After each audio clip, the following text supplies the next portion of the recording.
Hello everyone, welcome to Full Tech Stack. I'm Akash and this is part 1 of ASP.NET MVC5 series.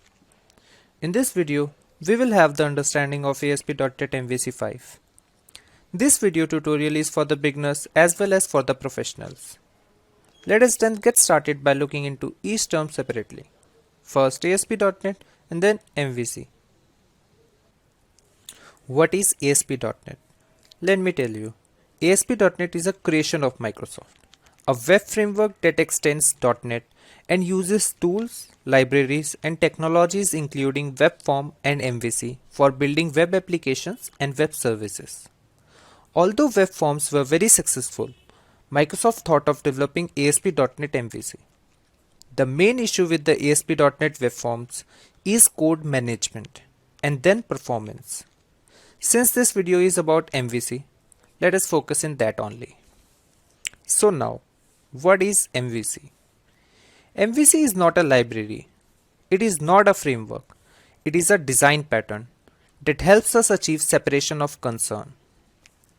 By separation of concern, I'm talking about separate space for database operations, separate space for end user, and separate space for the business logic. Let me give you a real-time example so that you can relate with the concept easily. I have this character Sky, who is a big foodie just like some of you. Now, he decides to have some pleasure on his plate, so he picks up his phone and he orders something he wants to eat from Swiggy. Swiggy then takes his order to the desired restaurant and asks them to prepare the food for him. Once the food is ready, the food gets delivered to the Sky. Sky is now Happy Sky. Let's illustrate this in terms of MVC now. Here we have a user who uses controller. The controller then manipulates the model and the model updates the view with the response to the request made by the user. Here you can see the block diagram of MVC. I'm hoping by now you have a better understanding of what MVC is. Now, some of you might be wondering, why do we need MVC? MVC enables separation of concern. That is, instead of writing code for a web application or a web service in a single space, we now write each code component in its own space.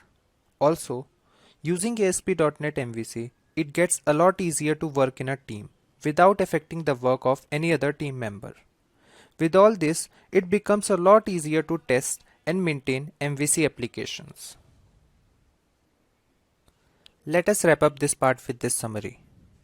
ASP.NET MVC is another choice for developers to create web application. Thanks for watching. Stay tuned for the upcoming parts and other courses. Like, share and subscribe. Also write in your valuable feedback.